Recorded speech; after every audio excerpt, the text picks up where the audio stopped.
ब्रह्मांड नायक राजाधिराज योगिराज सच्चिदानंद परब्रह्म अक्कलकोट निवासी श्री स्वामी समर्थ महाराज की। सर्वप्रथम सर्व स्वामी भक्तांचे पुन्हा एकदा खूप खूप मनापासून स्वागत आहे। स्वामी भक्तांनो, आज आपण हडपसर येथील रहिवासी असलेल्या अपर्णाताईंचा सुंदर असा अनुभव बघणार आहोत।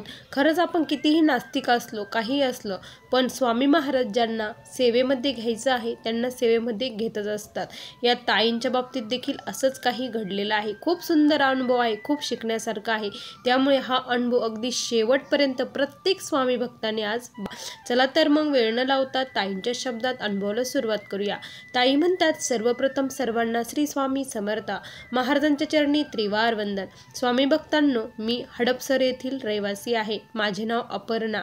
आज मी माझ्या जीवनातील सर्वात मोठा अनुभव तुमच्यासोबत शेअर करत आहे।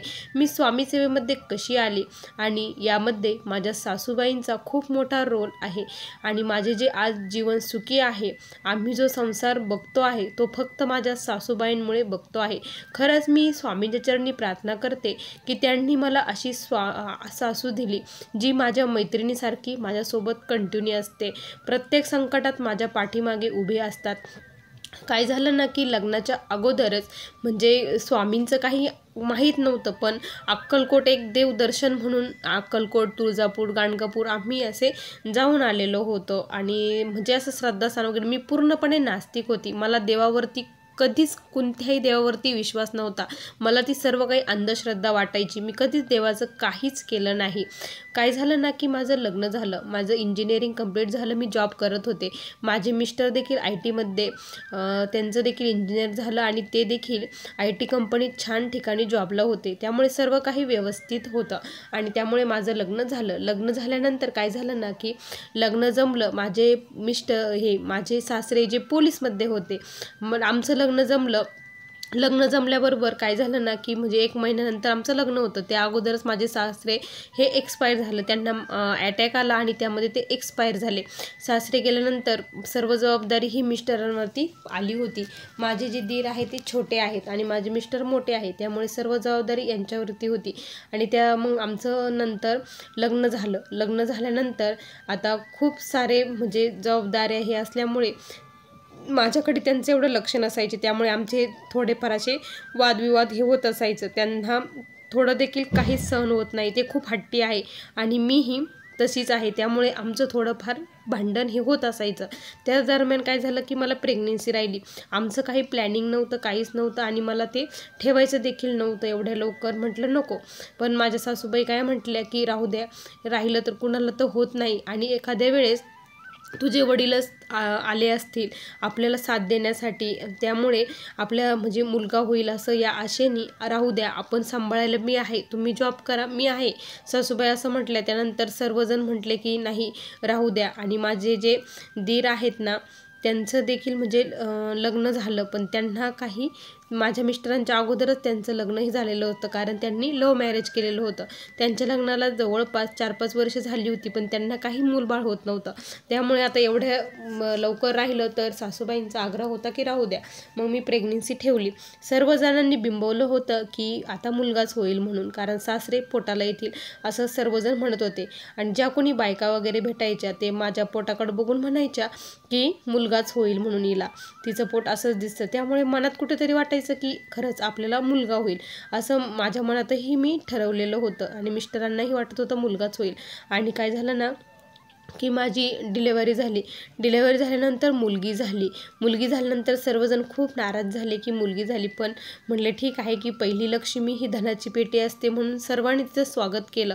सर्व काही व्यवस्थित झालं। या म्हणजे मी तिकडनं आईकडनं जाऊन आले, त्यानंतर आमच्यामध्ये खटके हे चालूच असायचे, कारण वादविवाद हे होतच असायचे, पण माझ्या सासूबाई ह्या खूप सांभाळून घ्यायच्या। त्यांना खूप देवाचं वेड, ते म्हणजे अशा खूप देवदेव करायच्या। ते शंकरांची खूप निस्सीम भक्त होत्या। ते रोज मंदिरात जाणं, अभिषेक करणं, त्यानंतर हरिपाठ वगैरे घेणं, हे सर्व काही सेवा त्यांच्या चालायच्या, पण मला कधीही त्या देवावरती विश्वास नव्हता। मी कधीच देवाचं काहीच करत नव्हते। त्या मला मैत्रिणीसारखं समजून सांगायच्या, काही चुकलं तर असं करायला नको होतं, असं नको, तो चिडचिडा आहे तर तू थोडं शांत हो, तो गरम झाला की तू बर्फ हो, असं त्या मला खूप समजून सांगायच्या. त्यानंतर काय झालं ना, 4-5 वर्षाचा काळ असाच गेला. आम्ही दोघंही जॉब करत होतो. माझी मुलगी सासूबाई सांभाळत होत्या.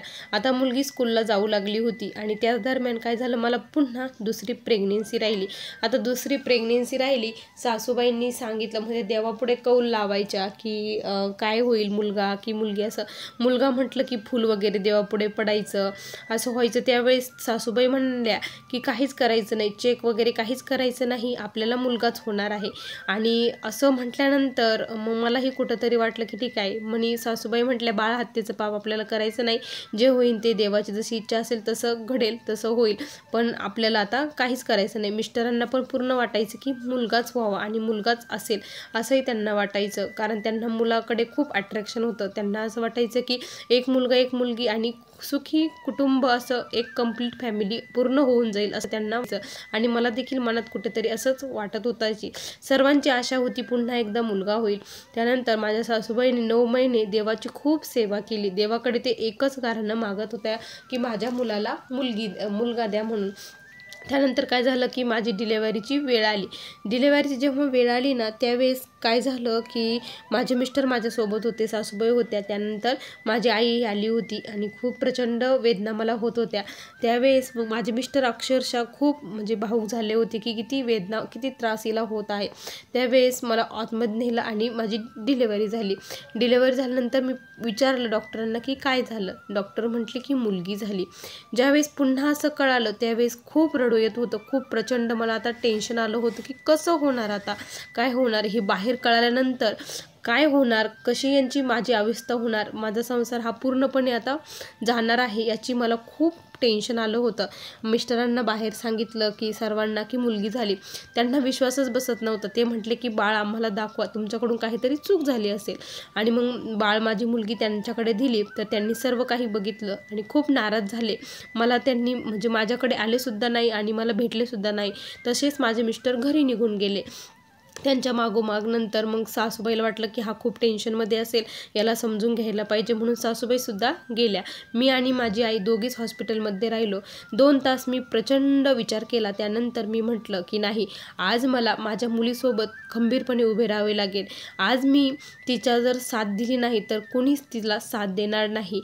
मला तिची आई व्हायचं आहे, मैत्रीण व्हायचं आहे, माझ्या मुलीसोबत मी आहे असं मी म्हटलं आणि मी तिला सांभाळलं. त्यानंतर माझ्या नणंद वगैरे आल्या, त्यांनी म्हणजे धीर दिला की काळजी नका करू, टेन्शन नका घेऊ, मुलगी काही कमी नाही असं तसं म्हणून त्यांनी सांगितलं. मी म्हटलं नाही, मला मुलगी झाली, मला खूप आनंद झाला, मी देखील त्यांना असं म्हटलं.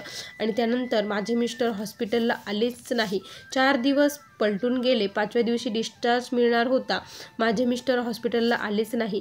ते म्हटले की काय करायचं ते करा. मी 9 महिने सासरीच होते, कारण इथून हॉस्पिटल जवळ होतं. डिलेवरी झाल्यानंतर तिकडे जाणार होते.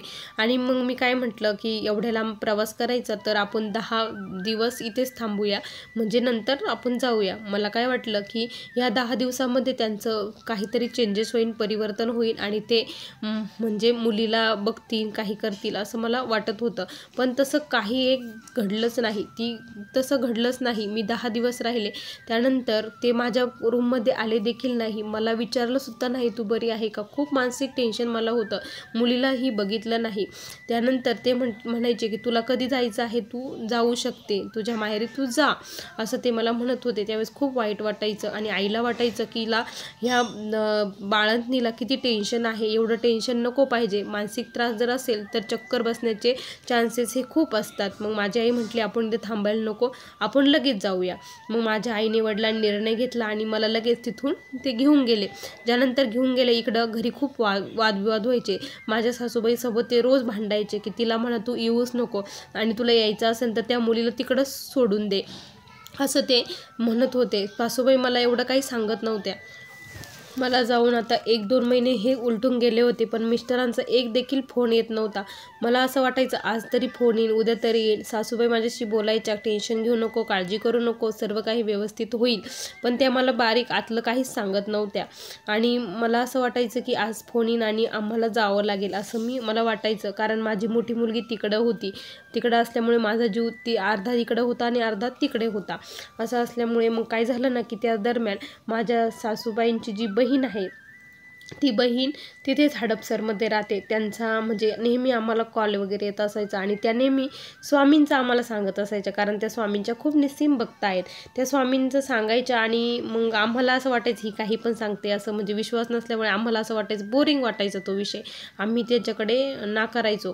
पण सासूबाईंना त्यांनी त्यावेळेस फोन केला. घरात कंटिन्यू भांडण चालू होते, अशी परिस्थिती, संसार तुटायच्या मार्गावरती माझा आला होता.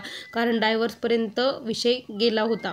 त्यानंतर मग सासूबाईंना त्या अशा बोलल्या की तू एकदा महाराजांची सेवा करून बघ, तारक मंत्र घेऊन बघ, तू 3 अध्याय 11 माळे जप कर, बघ काय बदल होतो, एवढंच बघ, बघ किती चेंजेस होते, सर्व काही व्यवस्थित होईल, तुझ्या मुलाचा संसार व्यवस्थित मार्गी लागेल असं त्यांनी सांगितलं. त्यावेळेस त्यांना तर देवाची भक्ती करायला खूप आवडायची.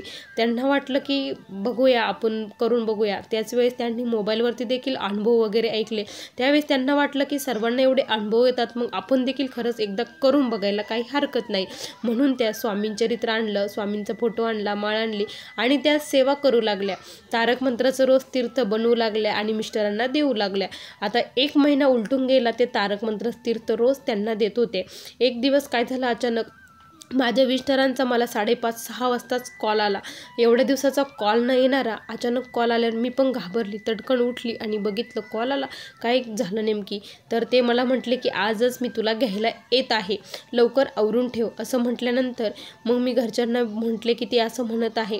तर आजी म्हटले की अगं आज जात नाही, तू उद्या जा म्हणून. तर मिस्टरांना मी पुन्हा कॉल केला की आजी असं म्हणत आहे. तर म्हणे आज जर मी तुला घ्यायला आलो तर आजच येईन, नाही तर पुन्हा कधीच येणार नाही असं म्हटल्यानंतर घरच्यांनाही वाटलं की नको, जर ते म्हणतायत ना तुला घ्यायला येतो, जायचं तुला, तर तू जा म्हणे, काही टेन्शन घेऊ नको, आपण काही राहिलं वगैरे तर आम्ही पुन्हा येऊ आणि तुझं ते आणून देऊ म्हणे असं म्हटले. आणि मग मिस्टर आले, स्वयंपाक वगैरे केला आईनी, मग जेवण वगैरे झाले आणि मग आम्ही घेऊन आलो. म्हणजे ते मिस्टर जेव्हा आले ना तर ते डायरेक्ट मुलीकडे गेले, तिला हातावरती घेतलं, तिच्यासोबत खूप खेळले आणि तिला मांडीवर घेऊन बसले देखील होते. हे अचानक कसं झालं हे मला कळायला काहीच मार्ग नव्हता. त्यानंतर मी घरी आले आणि आईंना विचारलं की आई हे कसं शक्य झालं, म्हटलं की एवढे रागीट होते, एवढे रागात होते, अक्षय बोलत होते ना, अचानक एवढं परिवर्तन त्यांच्यामध्ये कसं झालं. त्यावेळेस आईंनी मला सांगितलं का गं त्याला रात्री 12-12:30-1 वाजता स्वप्न पडलं की ती छोटी जी मुलगी आहे ती मुलगी त्याचा हात धरून, आम्ही 3rd फ्लोअरला राहतो आणि त्याचा हात धरून पायऱ्यांवरती चढत येत आहे आणि पप्पा पप्पा त्याला असा आवाज देत आहे असं त्याला स्वप्न पडलं आणि त्याला ते राहवलंच नाही म्हणून तो तुला घेऊन आला असं ते म्हटले. म्हणजे स्वामींनीच त्यांना काहीतरी प्रचिती दिली. म्हणजे त्या म्हटल्या की स्वामींचीच कृपा आहे. तारक मंत्राचं तीर्थ रोज मी त्याला देत होते, तेव्हापासून त्याचा चिडचिडपणा हा फार कमी झाला आहे असं त्या म्हटल्या. पण माझा काही विश्वास नव्हता. म्हटलं म्हणजे काही नाही म्हटलं आई, असं नाही. पण जेव्हा आई तारक मंत्र बोलायच्या ना तेव्हा त्यांचा जो तांब्या आहे तो खूप गरगर फिरायचा. त्यांनी मला 1-2 वेळेस दाखवलं देखील आणि त्या खूप भावूक होऊन ते म्हणत असायच्या, खूप अंतःकरणापासून म्हणायच्या. अक्षरशः त्यांचे जे अश्रू आहे ते खूप अनावर होत असायचे, त्या रडतही असायच्या. मला असं वाटायचं हे असं का बरं करताहेत आणि ते खूप तांब्या गोलगोल बिंगायचं. मलाही आश्चर्य वाटायचं, थोडीशी प्रचिती आल्यासारखं मलाही वाटायचं. एक दिवस मी म्हटलं की यांना तांब्या म्हणजे असा हात ठेवल्यानंतर फिरत असेल बुवा, असं यांचं काहीतरी जोर वगैरे लागत असेल, म्हणून म्हटलं तुम्ही जग घेऊन बघा, म्हटलं आज जग जर फिरला तर ठीक आहे असं मी म्हटलं. आणि जर स्वामी जर खरंच असतील तर मला काहीतरी संकेत देतील, काहीतरी प्रचिती देतील म्हटलं, तर मी पण करण म्हटलं सेवा असं मी म्हटलं. त्यानंतर काय झालं, मग त्यांनी जगावरती केला तारक मंत्र आणि खरंच अक्षरशः त्या दिवशी जग फिरला. त्यावेळेस माझे म्हणजे खूप विश्वास बसल्यासारखं झालं. नाही म्हटलं अशक्य ही शक्य करतील स्वामी. आणि खरंच त्या दिवसापासून मलाही कुठंतरी स्वामींच्या म्हणजे माझ्या हृदयामध्ये स्थान निर्माण झालं. आणि त्यानंतर काय झालं ना की मग एक दिवस रात्री अशीच मी झोपलेली होती. त्या झोपेमध्ये मला महाराज प्रत्यक्षात स्वप्नात आले आणि महाराज माझ्याशी बोलू लागले, का गं तू आमचं अस्तित्व नाकारते आहे, मी तुला माझे सर्व रूप दाखवू का, असं स्वामी म्हटले. आणि नृसिंह सरस्वती, श्रीपाद श्रीवल्लभ, त्यानंतर स्वामी महाराज, दत्त महाराज असे वेगवेगळे रूप मला ते दाखवू लागले, दिसू लागले. खूप मोठं औदुंबराचं वृक्ष, त्याच्या खाली हे सर्वजण दिसत होते. खूप मोठा ओटा होता आणि तिथे ते सर्व दिसत होते. 4 श्वान, 1 गाय असे वेगवेगळे मला ते दिसू लागले. त्यावेळेस मी सासूबाईंना सांगितलं. त्यावेळेस म्हटले, अगं खरंच स्वामींचं अस्तित्व आहे, स्वामी आहे, तू मान स्वामींना, बघ तुझ्यात खूप चेंजेस होतील आणि तुमच्यातलं ही वादविवाद सर्व काही मिटून जाईल, असं त्या म्हटल्या. आणि त्या दिवसापासून मी म्हणजे जशी जमल तसं 1-2 वेळेस तारक मंत्र म्हणजे माळी घेणं किंवा मग कामामध्ये स्वामींचा जप करणं, अशी तोडकी मोडकी सेवा चालू केली. आणि खरंच खूप सारे चेंजेस झाले मिस्टरांमध्ये. त्यांच्या स्वभावात इतके बदल झाले ना की आधी ते इतके चिडचिड, म्हणजे थोडं आपण काही बोललं की ते खूप चिडचिडपणा करायचे, पण आता त्यांच्यातला चिडचिडपणा हा फार कमी झाला आहे. आणि सर्वात विशेष म्हणजे त्यांनी माझ्या ज्या छोटी मुलगी आहे तिला स्वीकारलं, हे माझ्यासाठी खूप आहे, खूप म्हणजे खूप मोठी गोष्ट माझ्यासाठी घडली आहे. आज माझा संसार जो सुखी आहे तो फक्त आणि फक्त आमच्या आईमुळे आहे.